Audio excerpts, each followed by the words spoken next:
Maraming taon na ang lumipas. Si William Ripley ng sikat na Believe It or Not ay tumayo sa gitna ng mga labi ng Hiroshima, Japan, at mula sa lungsod na winasak ng bomba ng atom, ipinaabot ni Ripley sa kanyang tagapakinig sa radyo, "Nakatayo ako sa buok kung saan nagsimula ang katapusan ng mundo." Maraming digmaan sa loob ng siglong ito ang nagbigay takot sa mga lider ng mundo sa posibilidad na malapit na ang wakas. Kasama sa mga propeta ng kamalian ngayon ay ang mga estadista, guro, sosyologo, sayantipiko at mga tagapagtaguyod ng kalikasan. Libo-libo ang naguguluhan at nababahala hinggil sa hinaharap. Sila'y naglalakbay sa isang labyrinth na kalituhan, iniulat ng Diyos sa pamamagitan ng hula, ang pag-angkop na pangyayari para sa mga may kaalaman sa Kristyanismo. Ayon sa hulang Biblia, ang krisis sa dulo ay hindi lamang isang militar na laban. Ito ang muling laban na matagal ng alitan sa pagitan ng ating Panginoong Kristo at ni Satanas, na kung ating mapapansin, ito ang tinatawag na Armageddon, na may kinalaman sa huling pitong salot na darating sa ating mundo. Ating itong pag-usapan, mga kaibigan.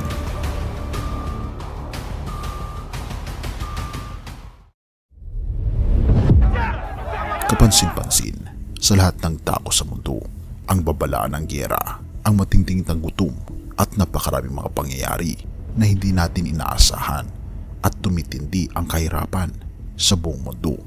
Ating pag-usapan ang isang natatangi na hula sa Biblia patungkol sa 7 huling salot at ano nga ba ang mangyayari sa Pilipinas. Mula sa pagsisimula hanggang sa labanan sa Armageddon ay nagtuon sa katapusan ng kasaysayan ng tao at ang pagdating ng ating Panginoong Kristo. Sa ganitong konteksto, tayo pumapasok sa pag-aaral ng Biblia na ito. Ang unang katanungan ay, ano ang malaking krisis na darating sa mundo? Pahayag 13, verse 16, verse 17. Binabanggit ng aking Biblia at kanyang pinausig ang lahat ng tao na tanggapin ang isang tanda sa kanilang kaanang kamay o sa kanilang mga noo, at upang walang makabili o makapagbili kundi ang may tanda o ang pangalan ng hayop o bilang ng kanyang pangalan. Pangalawang tanong, kung ang isang tao ay sumamba sa hayop, ano ang matatanggap niya? Binabanggit ng Biblia, kung ang sinuman ay sumamba sa hayop at sa kanyang larawan, siya rin ay iinom ng alak ng galit ng Diyos na ilalagak ng buo sa saro ng kanyang puot. Ang tanong ay, ano ang galit ng ating Panginoong Diyos? Pahayag 15 verse 1. Pagkatapos ito ay nakita ko ang 7 anghel na may dalang 7 huling salot, sapagkat sa mga iyon ay natapos na ang galit ng Diyos. Dahil galit si Satanas sa Diyos, nais niyang lahat ng tao ay tatanggap ng kanyang tanda na tinatawag itong marka ng halimaw o Mark of the Beast, na hindi ito isang microchip kundi ito ay isang pagsunod kay Satanas at hindi pagtanggap sa ating Panginoong Diyos. Kapag ang bawat tao ay nakapagpasya na pumili sa pagitan ng tanda ng hayop at ng selyo ng ating Panginoong Diyos, ang mga salot ay darating. Lahat ng taong malinaw na tinatanggap ang katapatan ng hayop o ibig sabihin, hindi nila sinusunod ang ating Panginoong Diyos, inilalagay ang isang man-made na utos sa halip ng kahulugang mula sa Diyos, ay sila ang tatanggap ng 7 huling salot. Upang hindi tayo malilito, ito ang chart patungkol sa binabanggit ng Revelation. Magkakaroon ng test na kung saan ito ang nangyayari ngayon. Tinatatakan ng ating Panginoong Diyos kung sino ang sa Kanya, habang si Satanas din ay tinatatakan niya kung sino ang sa Kanya, at ito ay may kinalaman sa pagsunod sa 10 utos ng ating Panginoong Diyos. Kaya naman sa present age, nakikita natin ngayon ang mga sign na parating na ang ating Panginoong Diyos. At pagkatapos nito, ang lahat ng tao ay makakapagdesisyon kung sila ba ay susunod sa ating Panginoong Diyos o susunod sa kagustuhan ng tao. Pagkatapos nito, darating ang 7 huling salot. Ang mga anak ng ating Panginoong Diyos ay mapoprotektahan dahil sa kanyang selyo, habang ang mga tao na hindi tumanggap sa kanya at namarkahan ng halimaw ay sila ang mapaparusahan at makakadama ng 7 huling salot. Pagkatapos nito ay darating na ang ating Panginoon Jesus at tayo ay pupunta na sa langit na bayan. Ito ang ilan sa mga salot na binabanggit sa Revelation 16 verse 2 to 15. Ngunit ating sisimulan sa verse 1. At narinig ko ang isang malakas na tinig na mula sa santuaryo na nagsasabi sa 7 anghel, humayo kayo at ibuhos ninyo ang 7 mangkok ng kagalitan ng Diyos sa lupa. At humayo ang una at ibinuhos ang kanyang mangkok sa lupa at naging sugat na masama at mabigat sa mga taong may tanda ng hayop na yaon at nagsisamba sa kanyang larawan. At ibinuhos ng ikalawa ang kanyang mangkok sa dagat at naging dugo na gaya ng isang patay, at bawat kaluluwang may buhay sa makatuwid ay ang nangas sa dagat ay nangamatay. At ibinuhos ng ikatlo ang kanyang mangkok sa mga ilog at sa mga bukal ng tubig at nangaging dugo. At narinig ko ang anghel ng tubig na nagsasabi, matuwid ka na ngayon at ng nakaraan, o banal sapagkat humatol ka na gayon. Sapagkat ibinuhos nila ang dugo ng mga banal at ng mga propeta at pinainom mo sila ng dugo, ito'y karapat-dapat sa kanila. At narinig ko ang tambanan nagsasabi, oo, o Panginoong Diyos na makapangyarihan sa lahat, tunay at matuwid ang iyong mga hatol. At ibinuhos ng ikaapat ang kanyang mangkok sa araw at ibinigay nito sa kanya ng masunog ng apoy ang mga tao at nangasunog ang mga tao sa matinding init, at sila'y namusong sa pangalan ng Diyos na may kapangyarihan sa mga salot na ito, at hindi sila nagsisi upang sila luhatiin. At ibinuhos ng ikalama ang kanyang mangkok sa luklukan ng hayop na yaon, at nagdilim ang kanyang kaharian, at nginat-ngat nila ang kanilang mga dila dahil sa hirap, at sila'y namusong sa Diyos ng langit dahil sa kanilang mga hirap at sa kanilang mga sugat, at hindi sila nagsisisi sa kanilang mga gawa. At ibinuhos ng ika-6 ang kanyang mangkok sa malaking ilog na Euphrates, at natuyo ang tubig nito upang maanda ang dadaanan ng mga haring mula sa sikatan ng araw. At nakita kong lumabas sa bibig ng dragon at sa bibig ng hayop at sa bibig ng bulaang propeta ang 3 espiritong karumal-dumal na gaya ng mga palaka, sapagkat sila mga espiritu ng mga demonyo na nagsisigawan ng mga tanda, at pinaroroonan nila ang mga hari sa buong sanlibutan upang tipunin sa pagbabaka sa dakilang araw ng Diyos na makapangyarihan sa lahat. Narito ako'y pumaparitong gaya ng magnanakaw. Mapalad siyang nagpupuyat at nag-iingat ng kanyang mga damit na baka siya'y lumakad na hubad, at makita nila ang kanyang kahihiyan, at tinipon sila sa dako na sa Hebreo ay tinatawag na Armageddon. At ibinuhos ng ikapito ang kanyang mangkok sa hangin, at lumabas sa santuaryo ang isang malakas na tinig mula sa luklukan na nagsasabi, nagawa na. At nagkaroon ng mga kidlat at ng mga tinig at mga kulog, at nagkaroon ng malakas na lindol na di nangyari kailanman mula nang magkatao sa lupa.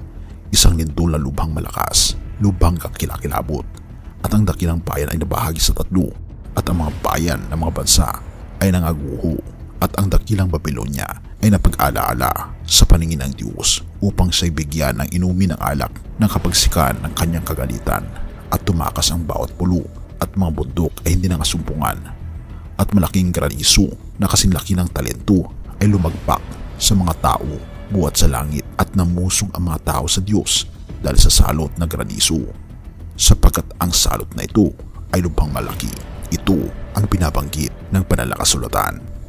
Ngunit may pangako ang ating Panginoong Diyos sa kanyang bayan habang nagkakaroon ng salot. Sila ay mabibigyan ng proteksyon. Mga awit 91 verse 2 to 10. Sasabihin ko sa Panginoon, siya ang aking kanlungan at kuta. Hindi ka matatakot sa panggigipit sa gabi, ni sa panan na lumilipad sa araw. Makakalagpas ka kahit sa libo, at ang sanlibutan ay makakalagpas sa kanang kamay mo. Subalit hindi ito lalapit sa iyo, sapagkat kanyang ipinag-uutos ang kanyang mga anghel na magtaguyod sa iyo sa lahat ng iyong mga lakad. Mga kaibigan, ang ating Panginoong Diyos ay pakakaingatan niya ang lahat ng tao na tumanggap sa kanya at sumusunod sa kanyang mga kagustuhan, sapagkat binabanggit sa John 14 verse 15, kung ating iniibig ang ating Panginoong Diyos ay susundin natin ang kanyang mga utos.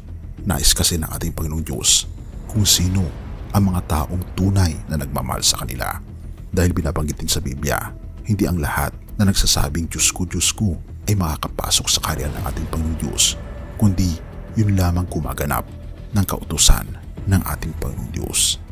At pagkatapos ng 7 salot, darating na ang ating Panginoong Hesus. Pahayag 19 verse 11 to 16. Nakakita ako ng langit na bumukas, at narito isang maputing kabayo, at ang nakaupo sa kanya'y tinatawag na tapat at totoo, at sa katwiran siya'y nangaghahatol at nangaglalakbay ng pagkipagdigma. Ito'y nakadamit ng damit na tininta sa dugo, at ang mga hukbo sa langit ay sumusunod sa kanya ng nakaputing mga kabayo, at may nakasulat sa kanyang damit at sa kanyang hita ang pangalang nagsasabi, Hari ng mga hari at Panginoon ng mga Panginoon.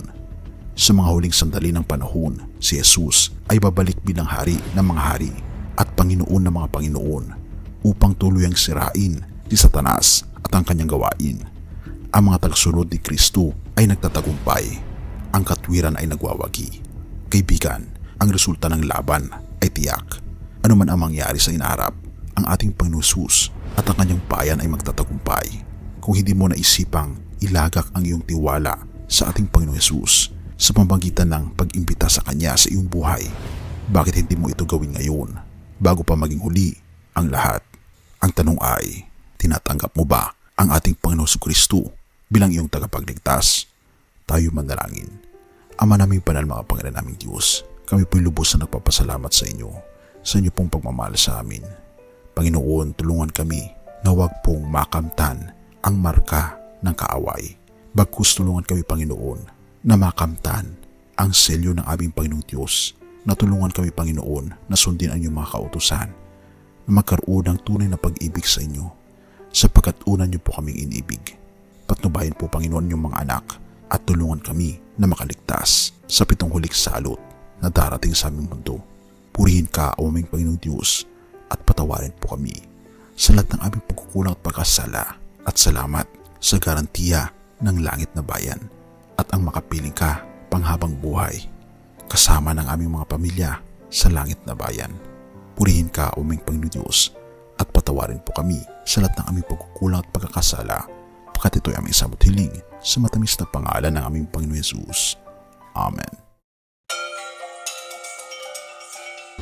Bago natin ipagpatuloy, kaibigan, siya nga pala ang Great Controversy, na isa sa mga pinaka-kontrobersyal na libro dahil tumutukoy ito sa mga propesiya sa libro ng Daniel at Revelation na nagaganap na sa panahon natin ngayon, bago ang pagdating ng ating Panginoong Diyos ay pinamimigay na namin ng libre sa pamamagitan ng PDF. At ito ay nasa limited lamang na panahon, kaya i-click mo sa description sa baba upang ma-avail mo, kaibigan, ang napaka-importanteng libro ito na magbubukas sa iyo sa mas maliwanag mong hinaharap. Purihin ang ating Panginoong Diyos at tayo magpatuloy.